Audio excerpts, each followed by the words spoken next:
ইসলাম ধর্মে কুরবানি একটি অত্যন্ত গুরুত্বপূর্ণ এবং তাৎপর্যপূর্ণ ইবাদত। জিলহজ মাসের 10, 11 ও 12 তারিখ নির্দিষ্ট কিছু পশুর মধ্য থেকে যে কোনো একটি আল্লাহ তাআলার সন্তুষ্টির উদ্দেশ্যে জবেহ করাই হল কুরবানি। সামর্থ্যবান ব্যক্তির ওপর কুরবানি করা ওয়াজিব বা আবশ্যক, কিন্তু যদি কোনো ব্যক্তি সামর্থ্য থাকা সত্ত্বেও কুরবানি না দেয় তবে শরীয়তের দৃষ্টিতে তার জন্য কঠিন হুঁশিয়ারি এবং গুনাহের কথা বলা হয়েছে।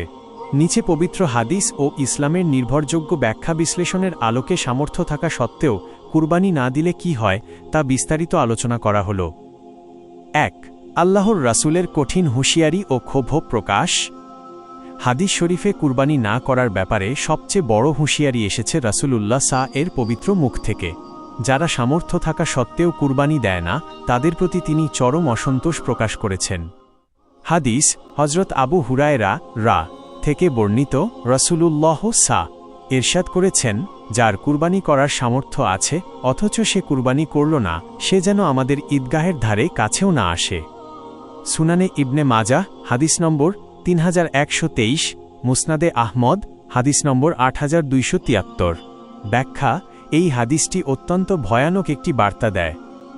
রাসূলুল্লাহ আল্লাহর রহমত ও ক্ষমার প্রতীক। তিনি যখন কোনো উম্মতকে ঈদের মতো একটি আনন্দের দিনে মুসলমানদের কেন্দ্রীয় জামাতে আসতে নিষেধ করেন, তখন বুঝতে হবে আল্লাহর দরবারে বিষয়টি কতখানি অপ্রিয়। এখানে ঈদগাহে আসতে নিষেধ করার অর্থ এই নয় যে তার ওপর থেকে ঈদের নামাজ মাফ হয়ে গেছে, বরং এর অর্থ হল এমন ব্যক্তি ঈদের আনন্দ এবং মুসলমানদের সামষ্টিক কল্যাণ থেকে বঞ্চিত হওয়ার যোগ্য। এটি এক ধরনের সামাজিক ও ধর্মীয় তিরস্কার। 2. বড় ধরনের গুনাহ বা পাপাচার। ইসলামী শরীয়তের নিয়ম অনুযায়ী কোনো ইবাদত যখন ওয়াজিব আবশ্যক সাব্যস্ত হয় তখন তা কোনো ওজর বা গ্রহণযোগ্য কারণ ছাড়া ছেড়ে দেওয়া বড় গুনাহের কাজ।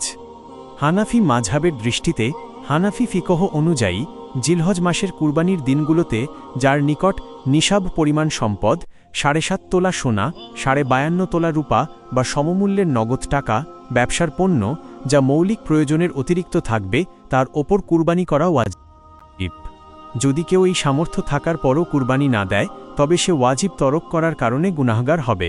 অন্যান্য মাযহাবের দৃষ্টিতে শাফেঈ, মালিকি ও হাম্বলি মাযহাবের অনেকের মতে কুরবানি সুন্নাতে মুয়াক্কাদা, গুরুত্বপূর্ণ সুন্নাত।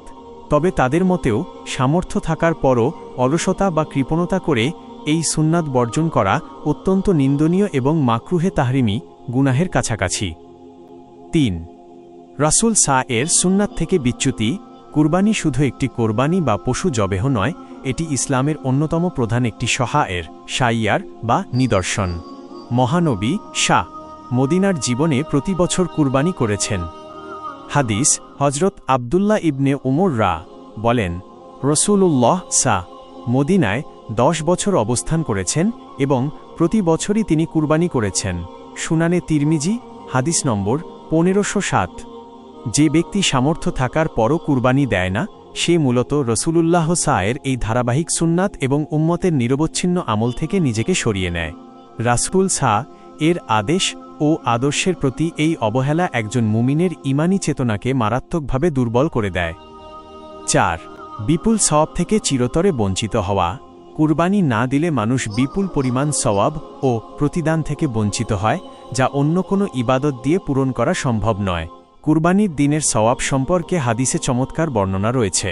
হাদিস হযরত আয়েশা থেকে বর্ণিত, রাসূলুল্লাহ ইরশাদ করেছেন, কুরবানির দিনে মানব সন্তানের কোনো আমলই আল্লাহর কাছে রক্ত প্রবাহিত করার, কুরবানি করার চেয়ে বেশি প্রিয় নয়।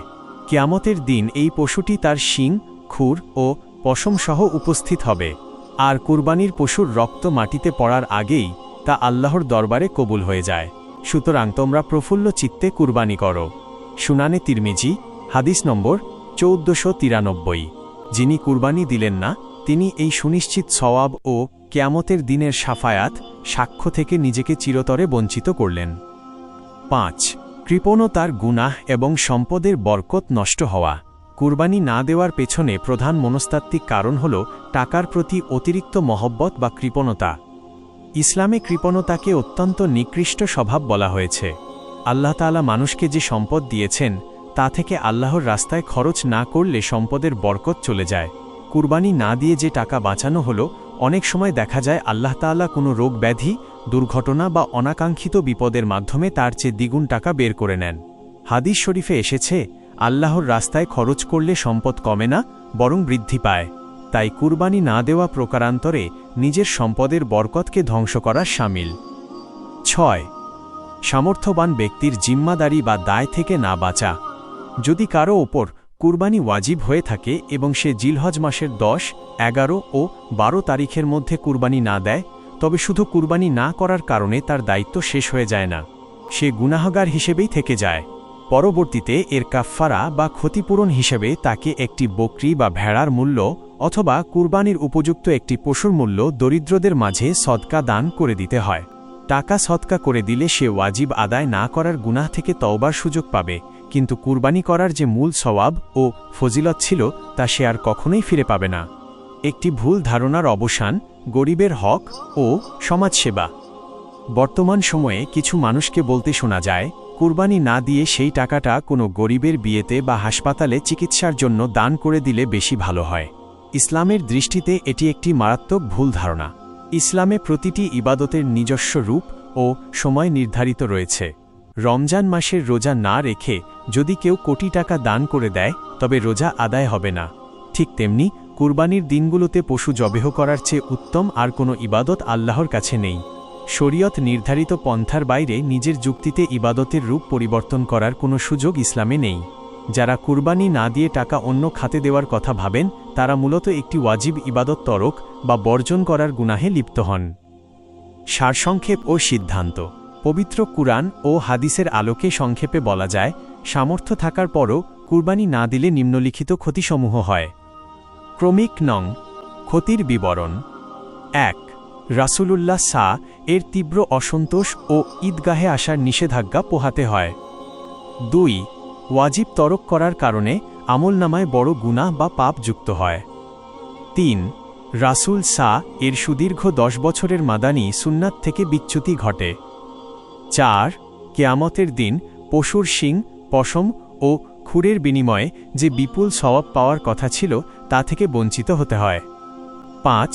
নিজের মনের ভেতর কৃপণতা এবং দুনিয়ার প্রতি অন্ধমোহ আশ্রয় নেয়, যা ঈমানের জন্য অত্যন্ত ক্ষতিকর। তাই প্রত্যেক মুসলিমের উচিত জিলহজ মাস আসার আগেই নিজের সম্পদের হিসাব করা। যদি আল্লাহর রহমতে কুরবানি করার মতো সামর্থ্য বা নিসাব পূর্ণ হয়, তবে কোনো প্রকার দ্বিধাদ্বন্দ্ব বা কৃপণতা না করে সম্পূর্ণ হালাল টাকা দিয়ে প্রফুল্ল চিত্তে আল্লাহর নামে কুরবানি সম্পন্ন করা। আল্লাহ তাআলা আমাদের সবাইকে সামর্থ্য অনুযায়ী কুরবানি করার এবং এর মাধ্যমে তার নৈকট্য অর্জনের তৌফিক দান করুন। আমিন।